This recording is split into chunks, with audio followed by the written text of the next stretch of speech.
ও পার হতে যারা সাথে এসেছিল তারা চলে গেল যে যার আপন দেশে।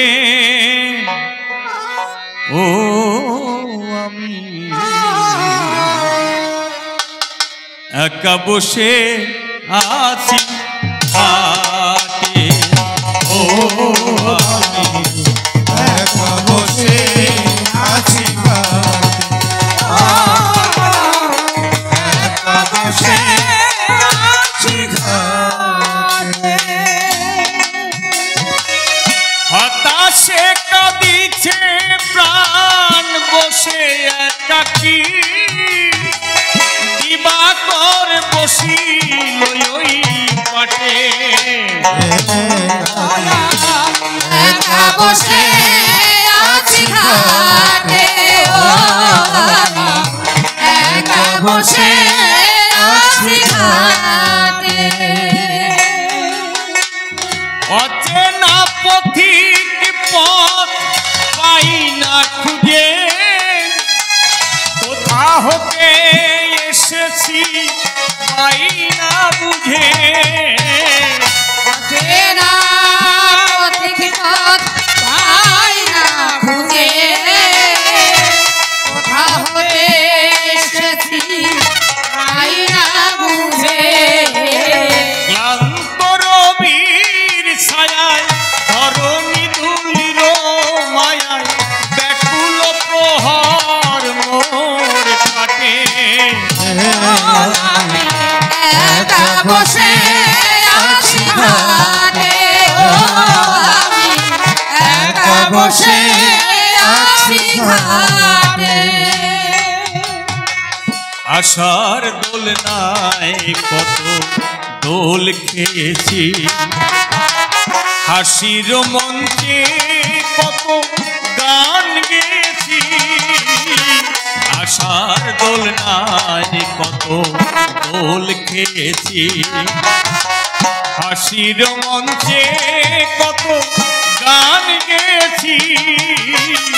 যাদের নিয়ে আমি খেলেছি খেলা, মিলাইয়েছি কত সুখের মেলা। সদা খেলেছি খেলা, মিলাইয়েছি কত সুখের মেলা।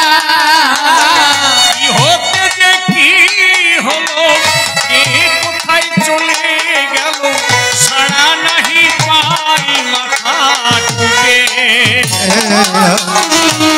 একা বসে আছি ঘাটে, ও একা বসে আছি ঘাটে। যাদের স্মরণে ওই তো আকুল, কোথায় সে কবি গুরু রাজেন্দ্র নকুল। যাদের স্মরণে দেশ ওই তো আকুল, কোথায় সে কবি গুরু রাজেন্দ্র নকুল। কালের খেয়াইতে কোথা চলে গেল হায়, কোথায় সে প্রাণের কবি নিশির বিজয়ে।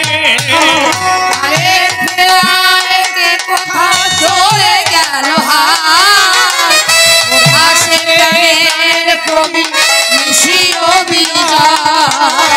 ছাড়িয়া কবির খেলা অকালে ভাসাইয়ে ভেলা, রসিক চলিয়া গেল বটে। আমি একা বসে আছি ঘাটে, ও আমি একা বসে আছি ঘাটে। জীবন খাতার পাতায় কি যে লিখি সাই, কিছু তার মুখে গেছে কিছু মনে নাই। জীবন খাতার পাতায় কি যে লিখি চাই, কিছু তার মুছে গেছে কিছু মনে নাই। উলাটিয়া দেখি আমি যেন কার হাতে খেলার পুতুল সবই দেখি আমি জানো তার হাতে খেলার পুতুল বেদনার ঝুলি কাঁদে দিন নদী বসে কাঁদে করি বুঝি আসি ওই সুখে আমি একা বসে আছি ঘাটে ও আমি একা বসে আছি ঘাটে গানের ভাব ছেড়ে এবার ভূমিকাতে যাই বসে বসে শ্রবণ করুন আপনারা সবাই গুরুচাঁদ ঠাকুরের আলোচনা করব সবার হেথা গো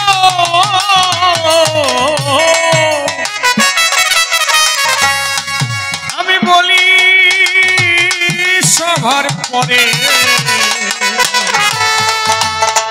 জাতির জনক বাবা গুরুচাঁদ হলো কেমন করে তাকে পতিত পাবন বলা হচ্ছে জাতির জনক বলা হচ্ছে তাহলে তিনি সেগুলো অরিজিনাল কাজে করেছিলেন না আমরা শুধু বলি সত্যি কথা বলতে কি জানেন হরিচাঁদ গুরুচাঁদ ঠাকুরকে বিশ্লেষণ করবে সেরকম ব্যক্তি কেউ এখনো জন্ম নেয়নি তারা যা করেছেন আমরা তার 100 ভাগের 10 ভাগও এখনো পরিষ্কার করে বলতে পারি না কেন বলেন তো এর একটা কারণ আছে আচ্ছা লতা মঙ্গেশকরের গানের বিচার যদি করতে হয় আমি পারবো আপনি পারবেন তার বিচার করতে গেলে কাকে রাখবে মান্না দে মোহাম্মদ রফি বড়ে গোলাম আলী এরকম শিল্পী হলে তবেই লতা মঙ্গেশকরের গানের বিচার করতে পারবে কোথায় কোথায় কি আর একটু ভালো হলে ভালো হয় তাই না তাহলে হরিচাঁদ ঠাকুর যে মাপের গুরুচাঁদ ঠাকুর যে জায়গার তাকে বিশ্লেষণ করতে গেলে আমার তো তার সমকক্ষ হতে হবে তাই না জানালে হবে তাহলে আমরা তার সমকক্ষ তো দূরের কথা 100%-এর 1% আমাদের মধ্যে আছে তা তাহলে সঠিকভাবে আমরা বিচার করতে পারি তাকে বিশ্লেষণ করতে পারি জগতের মুখে তুলে ধরতে পারি সে ক্ষমতা আছে আমাদের নেই কারণ তারা যে কাজ করেছে পৃথিবীর বুকে এখনো পর্যন্ত কেউ করে কেউ না আমি কোনো একজন দুজনের নাম বললাম আপনারা সারা পৃথিবীর ইতিহাস খুঁজে দেখুন শুধু ভারত নয় বাংলাদেশ পাকিস্তান আফগানিস্তান চীন Japan Holland Poland England Russia Italy America এটা নয় সারা পৃথিবী এইরকম পিতা পুত্রের যুগলবন্দি এখনো আসেনি এসেছে সক্রেটিসের ছেলে সক্রেটিস হয় রবীন্দ্রনাথের সন্তান কত বড় কবি হন আপনি যত দেখবেন পিতার সমতুল্য পুত্র সারা পৃথিবীর মুখে হরিচাঁদ গুরুচাঁদ এই যে যুগলবন্দি অনন্য কারণ হরিচাঁদ ঠাকুরের যে আদর্শ সেই আদর্শ বুকে ধরে সারা জীবন ধরে নিজেকে তৈরি করেছে এই জগতের কল্যাণ করবার জন্য আর কেউ করেনি এই জন্য তো আমরা বাবা হরিচাঁদ বাবা গুরুচাঁদ বলে আমরা ধ্বনি তুলি সকল এই জগতে কেউ এমনি এমনি বড় হয় না বলে না এই যে মানুষ অমরত্ব লাভ করে মানুষ অমরত্ব লাভ করে মানে কি দেহ ধরে থাকে যতদিন পৃথিবী থাকে ততদিন না জন্মিলে মরিতে হবে কে কোথাও অমর কবে কেউ কোথাও দেহ ধরে অমরত্ব লাভ করতে পারে কিন্তু অমরত্ব লাভ করতে পারে কিভাবে না কর্মের ভিতর দিয়ে এমন জায়গায় পৌঁছে যায় যতদিন পৃথিবী তাকে সবাই স্মরণ করবে, বুকে ধরে রাখবে, আছে না? যার জন্য কবি বললেন, আজকে যেদিন তুমি এসেছিলে ভবে, কেঁদেছিলে তুমি, হেসেছিল সবে। এমন কর্ম করিবে সম্পাদন, বেলা শেষে হাসিবে তুমি, কাঁদিবে ভুবন। একটি শিশু যখন জন্ম নেয়, দেখবেন শিশুটা কান্না করে, ওমা ওমা ওমা করে কান্না করে, আর সবাই আনন্দ করে, করে না? যে মা কষ্ট করে ভূমিষ্ঠ করলো, জন্ম দিল, সে মা ওই সন্তান বুকে নিয়ে তার কষ্ট ভুলে যায়, যায় না? তাই বলছে, যেদিন তুমি এসেছিলে ভবে, কেঁদেছিলে তুমি, হেসেছিল সবে। তোমার পাড়া প্রতিবেশী, আত্মীয় স্বজন, পিতা মাতা সবাই হেসেছিল, বাবা বাবা ফুটফুটে সন্তান মানিক আমার কোলে এসেছে। তাহলে সেদিন সবাই হেসেছিল, তুমি কেঁদেছিলে। কিন্তু এমন কর্ম করবে, এই জগৎ থেকে তুমি যখন বিদায় নিয়ে যাবে, হাসতে হাসতে চলে যাবে, পৃথিবীর কোটি কোটি মানুষ তোমার দুঃখে চোখের জলে ভেসে ভেসে তোমাকে বিদায় দেবে। এই যে কর্মের মধ্যে থেকে সে অমরত্ব লাভ করতে পারে। যতদিন পৃথিবী থাকবে, কেউ হরিচাঁদ গুরুচাঁদকে ভুলবে? রবীন্দ্রনাথ মারা যাবে, পাগল বিজয় সরকার মারা যাবে, তাদের অমর সৃষ্টির মধ্যে থেকে তারা মানুষের হৃদয়ে বাসা বেঁধে দেয়। তাই কর্ম হচ্ছে শ্রেষ্ঠ। আর সেই আসল কর্ম কে করেছিল? হরিচাঁদ ঠাকুর নিজের হাতে গুরুচাঁদ ঠাকুরকে প্রশিক্ষণ দিয়ে তৈরি করে রেখে গিয়েছিলেন। বাবা, তুমি এই জাতির কল্যাণ করবে, সমগ্র মানব জাতিকে মানুষের মতন মানুষ তৈরি করে। যে মানুষের বিদ্যালয়ে যাওয়ার অধিকার ছিল না, যে মানুষের রাজপথে চলার অধিকার ছিল না, যাদের পিছনে ঝাঁটা বাঁধা থাকতো, গলায় হাড়ি ঝুলানো থাকতো, মায়েদের হাঁটুর নিচে কাপড় পরতে দিত না, যারা কোনো দেবালয় প্রবেশ করতে পারত না। এখনো ভারতবর্ষে অনেক মন্দির আছে, সবাই সেখানে ঢুকতে পারে না। আচ্ছা, ভগবান যদি আমার হয়, আমাকে যদি তিনি সৃষ্টি করে থাকে, আমি তার ঘরে যেতে পারবো না? আমার বাবার গৃহে আমার যাওয়ার অধিকার থাকবে না? নাকি থাকবে? কোনটা? কে তুমি? হরিচাঁদ ঠাকুর বুঝেছিলেন, এই যত অন্যায়, যত অত্যাচার, যত কুসংস্কার, যত ব্যভিচার, যত হিংসা, যত মিথ্যা, যত বিদ্বেষ, যত অত্যাচার, এই একটাই এর সলিউশন, একটাই সমাধান। কি? সেটা হচ্ছে শিক্ষা, এডুকেশন। একমাত্র শিক্ষার সম্পদ যদি এদের হাতে তুলে দেওয়া যায়, দেখবেন অসির চাইতে মসির ক্ষমতা বেশি। অসি মানে তরবারি, আর মসি মানে কলম। একটাই উন্নতির রাস্তা, শিক্ষা। গুরুচাঁদ ঠাকুরকে বললেন, বাবা, আমি এই ধর্মের মধ্যে যে কুসংস্কার, ব্যভিচার, যে অমানবিকতা ছিল, আমি ঝেড়ে ফেলে দিয়ে আমি নতুন মত পথ মতুয়া ধর্ম দিলাম, সূক্ষ্ম সনাতন, সূক্ষ্মাতি সূক্ষ্ম মানব প্রেম দিয়ে গেলাম। এর মধ্যে এরা আর কেউ সেগুলো পালন করবে না। কিন্তু এই যে ধর্মকে আশ্রয় করে রাজনৈতিক শাসন শোষণ, এই যে নিপীড়ন, যারা দেশ চালায়, তারা মানুষকে ঠকায়, এর হাত থেকে বাঁচাতে গেলে যারা সারা জীবন ধরে কর্ম করে, অথচ তাদের ঘরে খাবার থাকে না। আচ্ছা, আপনারা বলেন তো, এই ভারতবর্ষের পাহাড় কেটে কারা রাস্তা তৈরি করেছে? কারা জঙ্গল কেটে চাষের জমি তৈরি করে ফসল ফলায়? কারা মাছ ধরে? কারা ঘর তৈরি করে? কারা রাস্তা তৈরি করে? কারা মঠ মন্দির তৈরি করে? যারা কষ্ট করে এইগুলো করে, তাদের সেখানে অধিকার নেই। যারা সারা জীবন ধরে চাষ করলো, তাদের ঘরে এক টুকরো খাবার নেই, যারা ফসল তৈরি করছে। খাবার কার ঘরে? জমিদারের ঘরে। গোলা ভর্তি ধান। তারা কুকুরের বিয়ে দেয় লক্ষ লক্ষ টাকা খরচা করে, কিন্তু প্রজাকে পীড়ন করে সবকিছু নিচ্ছে কে? যারা সারা জীবন জমিতে জীবনটা কাটিয়ে দিল, তাদের থাকার একটু জমি নেই।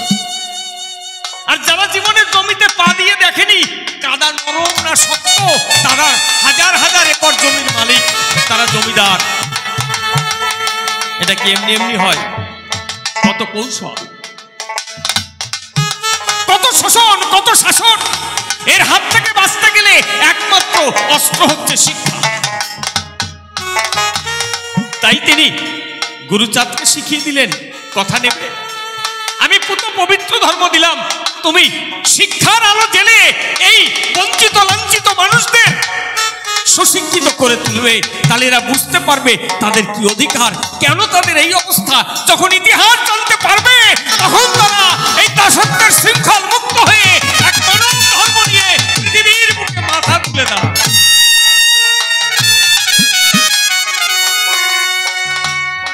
তাই তো গুরুচাঁদ ঠাকুর সবাইকে ডেকে বলেছিল,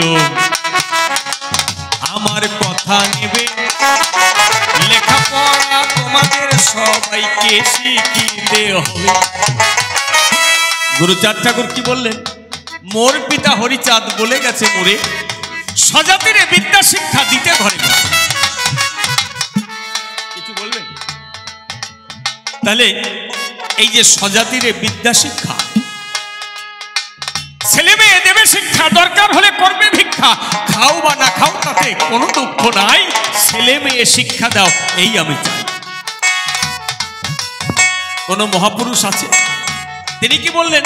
জাতিবিদ্যা, জাতিমান, জাতি বড় ভগবান, জাতি ছাড়া অন্য কিছু নাই, জাতির উন্নতির লাগি সবে হও সর্বত্যাগী, এই আমি চাই। তিনি কি বলছেন? অনন্ত অসীম যদি দেখিবারে চাস, ধর্ম নয় আগে তোরা শিক্ষার চলে ভাস। ধর্ম ভগবান লাগবে না, আগে শিক্ষা। তবে একটা কথা না বলে পারছি না, এই বর্তমানে যে শিক্ষা, এটা শিক্ষা না, লেখাপড়া শিখছে, কেউ শিক্ষিত হচ্ছে না।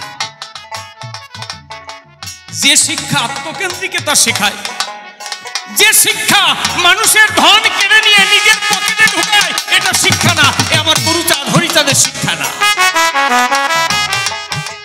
হরিচাঁদের শিক্ষা, গুরুচাঁদের শিক্ষা জাতির কল্যাণের জন্য, জগতের কল্যাণের জন্য, সকলের মঙ্গলের জন্য। এগুলো বুঝতে হবে। গুরুচাঁদ ঠাকুরের যখন জন্ম হয়েছিল কত সালে? 1840 সালে গুরুচাঁদের জন্ম হলো। 6-7 বছর পর যখন তাহার হয়েছে, একদিন হরিচাঁদ ঠাকুর ডেকে বলে, গুরুচাঁদ বাবা কি বলবো তোমার ঠাই, বিদ্যা শিক্ষা তোমাকে আমি শেখাতে যে চাই। বলছে আমিও তো তাই চাই। দশরথকে বলেছিল, দশরথের বাড়ি বর্ণ পরিচয় জানতো, আপনারা যারা পড়াশোনা করেছেন জানেন। সেখান থেকে অনেক ঘটনা আছে, কিন্তু মূল ঘটনা কি? যখন গুরুচাঁদ ঠাকুরকে বিদ্যালয়ে নিয়ে গেল ভর্তি করতে, বিদ্যালয়ের যে শিক্ষক তারা বলল, হরিচাঁদ ঠাকুরকে বলছেন, তোমাদের তো বিদ্যা শিক্ষার অধিকার নাই। কারণ মনুসংহিতা পড়ে দেখবেন, মনুসংহিতায় বলছে যারা শূদ্র তাদের ধনে অধিকার নেই, শিক্ষায় অধিকার নেই, এমনকি যদি তাকে কেউ আক্রমণ করে নিজেকে রক্ষা করবার অধিকারও তাদের নেই। আপনারা মারতে আসবে, আপনি দাঁড়ায় মার খাবেন। মনুসংহিতা কিনে নিয়ে আসে, আমি দেখছি অনেকে নাম শুনেছে, পড়েও দেখে, চোখেও দেখে। এই কথাগুলো রয়েছে, এটা হচ্ছে হিন্দু ধর্মের সংবিধান। পণ্ডিতরা বলছে হরিচাঁদ ঠাকুরকে যে আপনি নিয়ে এসছেন আপনার পুত্রকে লেখাপড়া শেখাতে, আপনি জানেন না শাস্ত্র বলছে আপনাদের লেখাপড়ার সুযোগ নেই। ফিরিয়ে দিলেন কাকে? বাবা গুরুচাঁদ ঠাকুরকে লেখাপড়া শেখাবে বলে বিদ্যালয়ে নিয়ে গেল। কে নিয়ে গেলেন? হরিচাঁদ ঠাকুর স্বয়ং। তাকে ফিরিয়ে দিলেন, তোমরা ছোট জাত, তোমরা চণ্ডাল, তোমাদের লেখাপড়ার অধিকার নেই, তোমরা শূদ্র, ক্ষুদ্র, অস্পৃশ্য।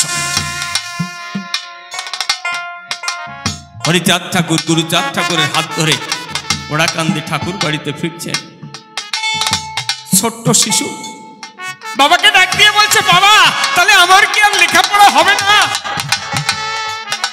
হরি ঠাকুর বললেন, গুরুচাঁদ তুমি চিন্তা করো না, আমি যেমন করে হোক তোমাকে লেখাপড়া শেখাবো। হিন্দুর স্কুলে জায়গা হলো না, কোথায় হলো? মুসলমানদের মক্তবে, এই মাদ্রাসা। গুরুচাঁদ ঠাকুর ওড়াকান্দি যে মুসলমানদের মক্তব ছিল সেখানে গুরুচাঁদ ঠাকুরকে ভর্তি করলেন। সেখান থেকে মাইনর পাস করে যখন ফিরলেন আবার হরিচাঁদ ঠাকুর নিয়ে গেলেন যাতে ইংরেজি শিখতে পারে। জুনিয়র হাই স্কুল বলে এখন, সেই হাই স্কুল আবার ফিরিয়ে দিলেন। হরিচাঁদ ঠাকুর বললেন, বাবা আমি তোমাকে আর প্রাতিষ্ঠানিক ভাবে কোন শিক্ষা দিতে পারবো না, তবে তুমি ঘরে বসে পরিকল্পনা করো, আমি তোমাকে সব রাস্তা বলে দেবো, ঘুরিয়ে ঘুরিয়ে সবাইকে চিনিয়ে দেবো। তোমার প্রথম কাজ হবে এই জাতিকে লাঞ্ছিত বঞ্চিত, যারা সঞ্চিত ব্যথা নিয়ে হাজার হাজার বছর ধরে নিপীড়ন সহ্য করে বসে আছে, তাদেরকে লেখাপড়া শিখিয়ে মুক্ত করে দেওয়া তোমার প্রথম কাজ। বাবার সমস্ত কথা বুকে ধারণ করেছিলেন, আর তাই বড় ব্যথা নিয়ে হরিচাঁদ ঠাকুর বুকে হাত দিয়ে আছে না। এই জাতির জন্য এত কিছু করলেন, জাতি চিনল না তাকে।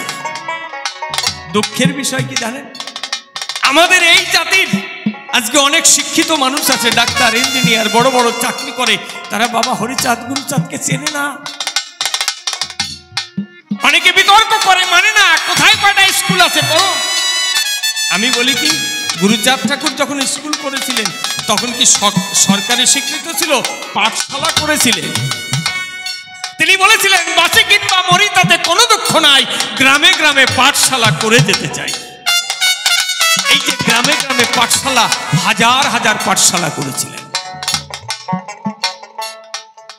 আমি উত্তম সরকার বলছি, আমি ছোটবেলায় পাঠশালায় পড়েছি, তাল পাতায় লিখেছি। যেখানে পাঠশালায় পড়েছি সেখানে এখন পাঠশালার গন্ধ নেই, সেখান থেকে হাফ কিলোমিটার দূরে স্কুল হয়েছে, কেউ জানেই না আমাদের সন্তানরা যে ওখানে একটা পাঠশালা ছিল। তাহলে আজ থেকে 40-45 বছর আগে আমি যে পাঠশালায় পড়েছি তা যদি এখন না থাকে, তাহলে 150 বছর 250 বছর আগে গুরুচাঁদ ঠাকুর পাঠশালা করেছে, সেইগুলো যারা খুঁজতে যায় যে কয়টা কোন জায়গায়, তারা মূর্খ না? তারা তো মূর্খের স্বর্গে বাস করে। এই মূর্খদের সাথে কোনো কথা বলবেন।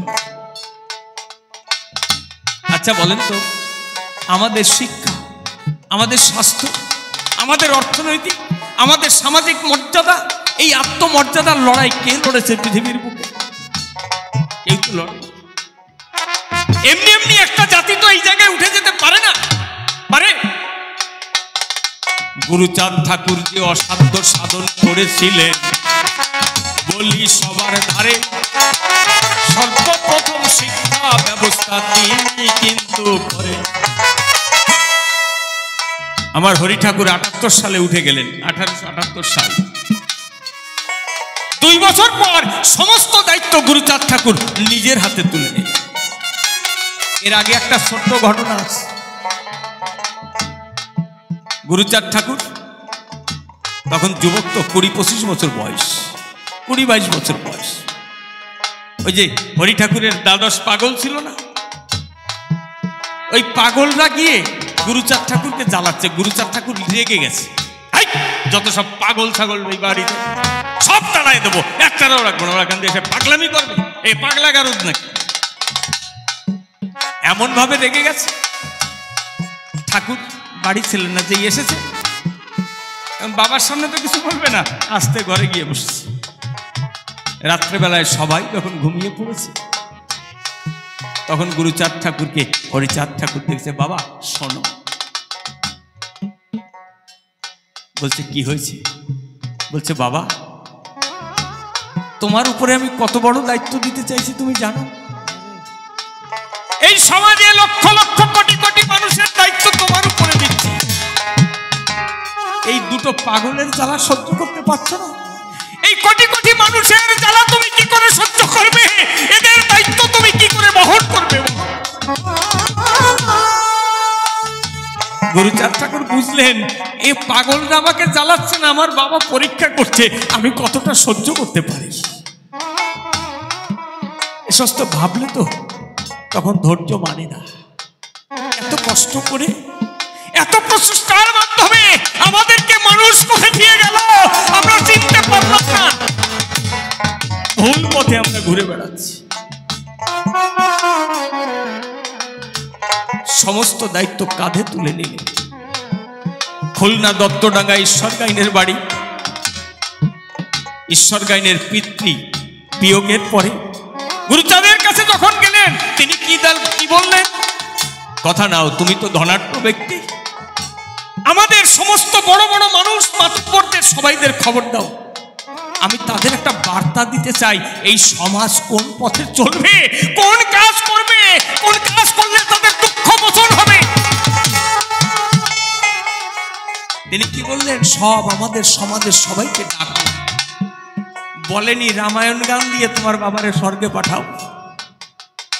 বোঝা যাচ্ছে রামায়ণ গান দিলে কেউ স্বর্গে যায় না। গুরুচাঁদের কথা শুনে সবাইকে খবর দিলেন। প্রায় ৫,০০০-এর উপরে প্রতিনিধি ঈশ্বর গাইনের বাড়ি হাজির হয়েছিলেন। গুরুচাঁদ ঠাকুরের ৩৫ বছর বয়স। ওই ৩৫ বছর বয়সে ১৯৮১ সালে ১৮৮১ সালে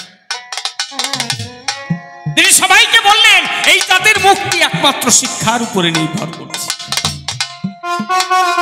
তোমরা যাবে গ্রামে গ্রামে পাঠশালা নির্মাণ করতে। বাঁচি কিংবা মরি তাতে কোনো দুঃখ নাই, গ্রামে গ্রামে পাঠশালা করে যেতে চাই। শিক্ষা জাতির মেরুদণ্ড। এতদিন যত ভণ্ড তারা আমাদের শিক্ষা থেকে বঞ্চিত করে রেখেছে, সমস্ত শৃঙ্খল কাটিয়ে উঠতে পারবে সেই ক্ষমতা একমাত্র শিক্ষার মধ্যে আছে। যাও, যদি তোমরা স্কুল গৃহ নির্মাণ করতে না পারো, গরু রাখা গোয়াল ঘর তো আছে, সকালবেলায় গরু বেরিয়ে গেলে লিপে পুষে দিলে ঘন্টাখানেকের মধ্যে সব পরিষ্কার হয়ে যায়, শুকিয়ে যায়, তার মধ্যে পড়াবে। একটু যারা বড় মানুষ পয়সা করি তাদের কাছারি ঘর আছে, কাছারি ঘরে শিক্ষা দেবে। আস্তে আস্তে একটা জায়গা দেখে সেখানে তোমরা খড়কুটো দিয়ে তোমরা স্কুল গৃহ নির্মাণ করবে।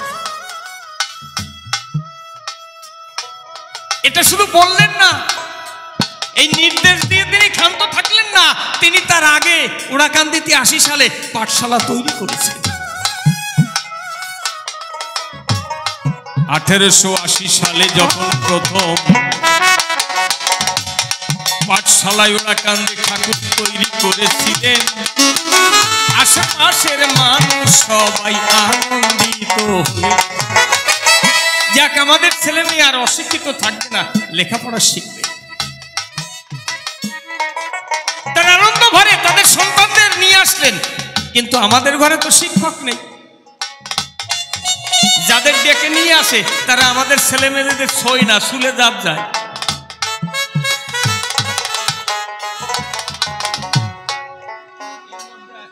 গন্ডগোল করলে হবে। তাহলে কি? তাহলে তারা লেখাপড়া শেখাচ্ছে না। যখন লেখাপড়া শেখায় না, সবার মন ভেঙে পড়ল। আমরা শিক্ষক আনলাম, কিন্তু আমাদের টাকা পয়সা দিচ্ছি, কিন্তু আমাদের ছেলে মেয়েদের লেখাপড়া শেখাচ্ছে না। কেন? ওদের শুলে তো জাপ যায়, তখন তাল পাতায় লিখতে হতো, লিখে দিতে হতো, বই তো ছিল না। তারা আস্তে আস্তে মানসিক অবস্থা ভেঙে পড়লো তাদের। বর্ষাকাল এলো, পাঠশালা বন্ধ হয়ে গেল। সবাই ভেঙে পড়ে গুরুচাঁদ ঠাকুরকে বলছে, বাবা তাহলে আমাদের হবে কি, এ জাতির কি মঙ্গল হবে না, লেখাপড়া শিখতে পারবে না আমাদের সন্তানরা। গুরুচাঁদ বললেন, দাঁড়া, আমার বাবা নিশ্চয়ই কিছু ব্যবস্থা করবেই করবে, আমার বিশ্বাস।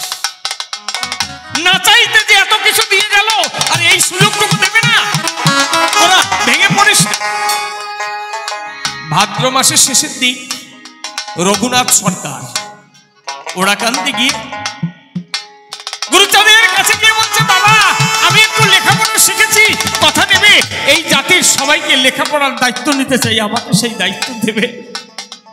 গুরুচাঁদ জড়িয়ে ধরলেন, বাবা তোর অপেক্ষায় তো বসে আছি, আয় তুই আমার বুকে আয়। সবাইকে ডাক দিয়ে বললো, আর ভয় নেই, চলে এসো, এইবার আমাদের সন্তানরা লেখাপড়া শিখবে। বর্ষা শেষ হয়ে গেল, এই অগ্রাণ মাস, ওড়াকান্দির পাশে চৌধুরী বাড়ি, ঠাকুরের মাতুল বাড়ি, আসতে বাজাবে। পুনরায় পাঠশালা তৈরি হলো। গুরুচাঁদ ঠাকুর সবাইকে ডাক দিয়ে বলেছিল, গুরুচাঁদ সবাইকে ডাকছেন, শোনো সব বন্ধুগণ, এই যে পুনরায় পাঠশালা হচ্ছে স্থাপন, আর আমাদের ভয় নেই। গুরুচাঁদ ডেকে বলে, শোনো ভাই সব যত, এই কিন্তু স্বজাতির উন্নতির পথ, এই কিন্তু আমাদের উন্নতির পথ, পূর্ণ হবে মনোরথ, জাগ মান জাগ জান তাতে দুঃখ নাই, সবকিছু দিয়ে বিদ্যা শিক্ষা রক্ষা করা চাই। স্বজাতি শিক্ষক পাইয়েছি মোরা, আর কিসে মন মরা, কিসে ভয় করা, আর কোনো ভয় নেই। আজকে আমার জাতির মানুষ শিক্ষক পেয়েছি, আমাদের ছেলেমেয়েরা লেখাপড়া শিখবে। এইভাবে শিক্ষা আন্দোলন আস্তে বাজাবে, একদম কোনো বড় ছোট দরকার নেই, ছোট ছোট করে। প্রভু যবে করে দেশে, কতই ভক্ত সুজন তাহার পাশে আসে। তেলিমালি নমসূত্র তেলিমালি আর কুম্ভকার, কতই মুসলমান আসে ঠিক নাহি তার। সবাকারে ডেকে প্রভু বলে এই বাণী, শুনো সবে ভক্তগণে আমি যাহা জানি। নমশূদ্র কুলে জন্ম হয়েছে আমার, তবু বলি আমি নহে নমর একা। অনেকে বলে না হরিচাঁদ গুরুচাঁদ খালি নমর ঠাকুর, কে বলেছে? তখন বঙ্গের ভিতরে যে 36টা অস্পৃশ্য জাতি ছিল, একটাই জাতি ভাগ ভাগ করে রেখেছে, তারা সবাইকে হাতে ধরে তুলেছে। হ্যাঁ, তার মধ্যে নমশূদ্ররা একটু অ্যাডভান্টেজ পেয়েছে। কেন? কারণ যেখানে হরিচাঁদ গুরুচাঁদের জন্ম, সব তো নম আর মুসলমান, 99%-এরও বেশি হচ্ছে নম। তাহলে কি হয়েছে? সেই যে ঢেউটা আগে নমদের মধ্যে লেগেছে, তাই নমজাতিটা আগে সবচেয়ে তরতর করে বেড়ে গেছে। তার সাথে পঞ্চক্ষত্রিয়, তারপরে এই যে রাজবংশী, ধোবা, নাপিত থেকে শুরু করে আমাদের ভুইমালি, জেলে, মালো থেকে শুরু করে সমস্ত এই যে পিছিয়ে রাখা জাতি, পিছিয়ে পড়া না, কৌশল করে এদের পিছিয়ে রাখা হয়েছে। অনেকে বলে পিছিয়ে পড়া আমরা, আর আমরা পিছিয়ে পড়া না, পিছিয়ে রাখা, কৌশলের শিকার আমরা। তারা তরতর করে বেড়ে গেছে। তাই তিনি বলছে, যদিও নমশূদ্রের ঘরে জন্ম আমার, তবু বলি আমি নহে নমর আকার। দরিদ্র পীড়িত যারা দুঃখে কাটে কাল, সুষ্টে সুষ্টে বলে যত চল, শিক্ষা হারা দীক্ষা হারা ঘরে নাহি ধন, এই সবে জানি আমি আপনার ধন। তাই বলি তোমরা যদি মানো মোরে, অবিদ্যান পুত্র কন্যা যেন নাহি থাকে ঘরে। বিদ্যা যদি পাও কাহারে ডরাও, কার্তারে চাও ভিক্ষা, বেদনা ঘুচিবে রাজশক্তি পাবে, কালে হবে সে পরীক্ষা। আজকে পরীক্ষা হয়নি আমাদের ঘরে। আজকে ডাক্তার, ইঞ্জিনিয়ার, IPS, IAS কি নেই? MLA, MP, মন্ত্রী, কোনটা কম আছে?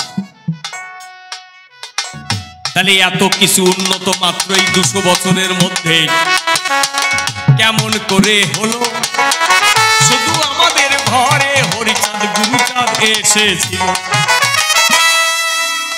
আজকে হরিচাঁদ গুরুচাঁদ এসেছে বলে এই জাতিটা এত জায়গায় চলে গেছে।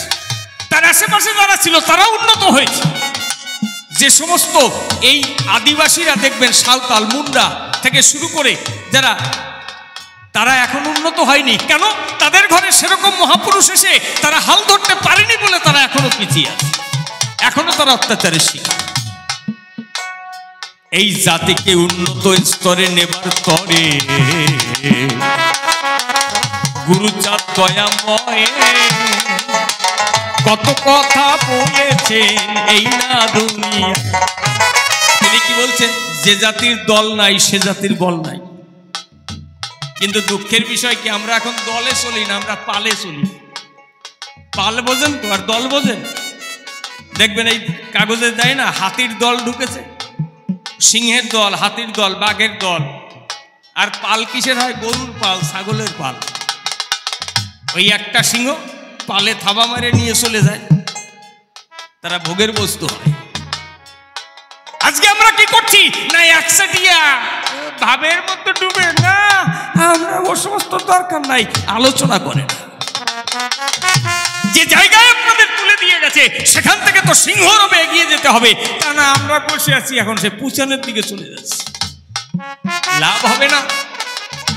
এমন আদর্শ জলাঞ্জলি হয়ে যাবে।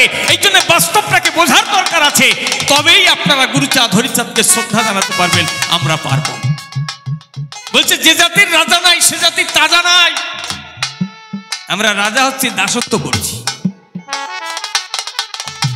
তাহলে আমরা যদি সবাই মিলে একত্রে থাকতে পারি, করি যে বর্ণনা, কারোর কাছে মাথা নত আমাদের করিতে হয় না। হয়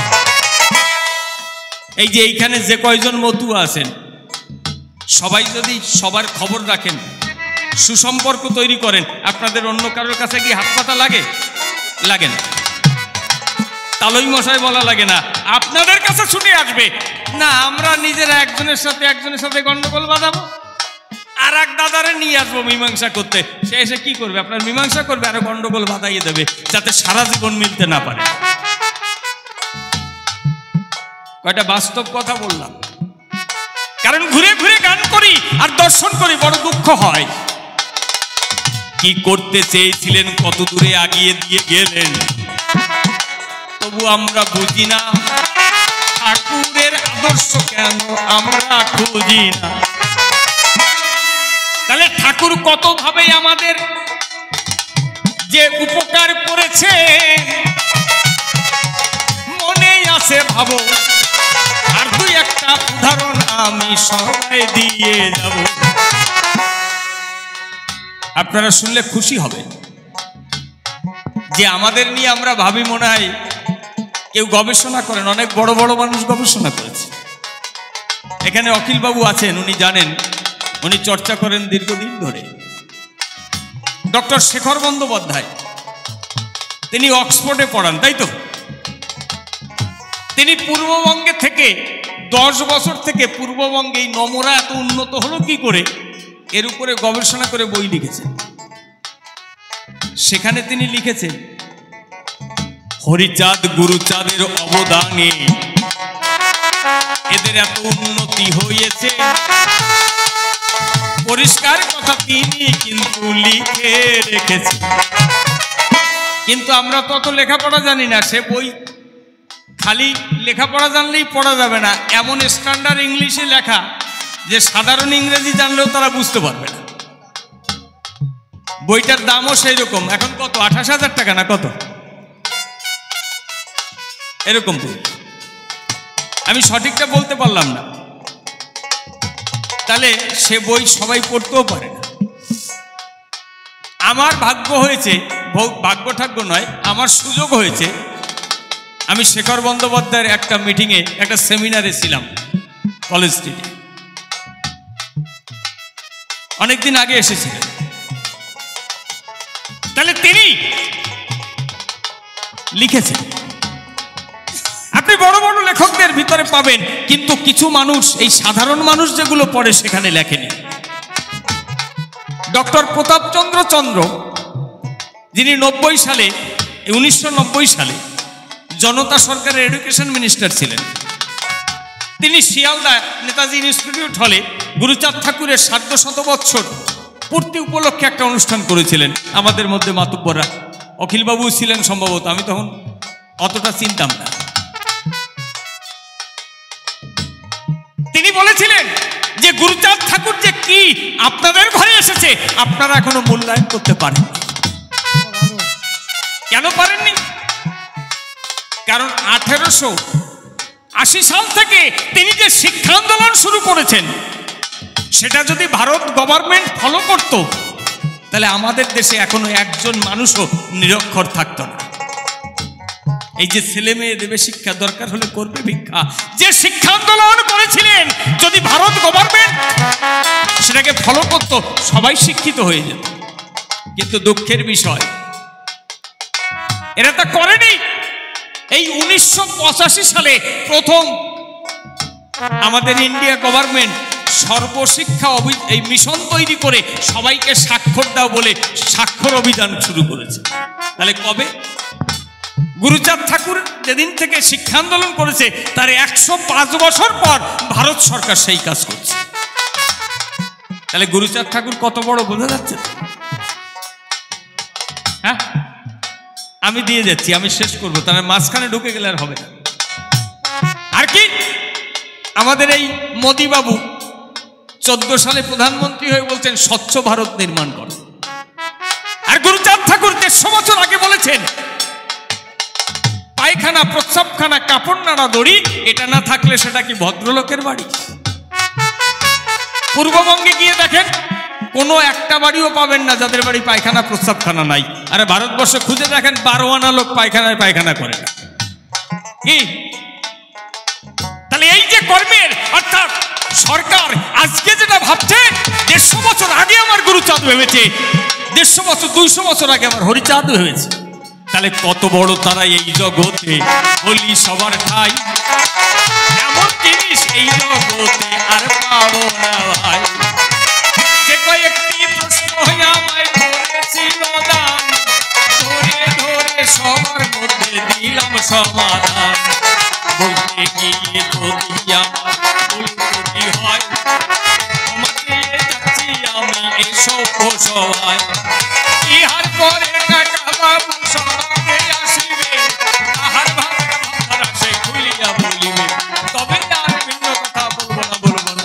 এইখানটা ছেড়ে দেবো কাব্য আলোচনা। বহুভাবে বহু কথা বলতে গেলে পরে হয়তো বা দোষটি হয়ে যেতে পারে। এই দিকে আছে যত মাতৃ জাতি, আমি সবার চরণে জানাই প্রণতি। এই আমার গুরুজন, আমি সবার চরণ বলুন, এইখানে আমার মতন দিলাম সঙ্গ করি। জয় জয় শান্তি হরিচাঁদ, গুরুচাঁদ, মানবচাঁদ, গোপালচাঁদ, প্রমানন্দে বলুন হরি হরি হরি বল, জয় হরি বল। এইবার দাদা জানো কি বলবেন একটুখানি? জেলা কমিটির পক্ষ থেকে আমাদের এর পরবর্তী পর্যায়ে আসবেন আমাদের অমল সরকার। আমরা ছোট্ট 2-4 মিনিট একটি সময়ের জন্য আমরা আমাদের কয়েকজন সমাজসেবী জনপ্রতিনিধি পেয়েছি, যাদেরকে আমরা বরণ করে নেব। আমরা পেয়েছি আমাদের মাঝে শ্রদ্ধেয় অশোক সরকার, জেলা পরিষদের সদস্য এবং বিশিষ্ট সমাজসেবী। পঞ্চায়েত আমাদের এখানকার বিপুল বিশ্বাস এবং পঞ্চায়েত সমিতির সদস্য স্বামী মানব রায়,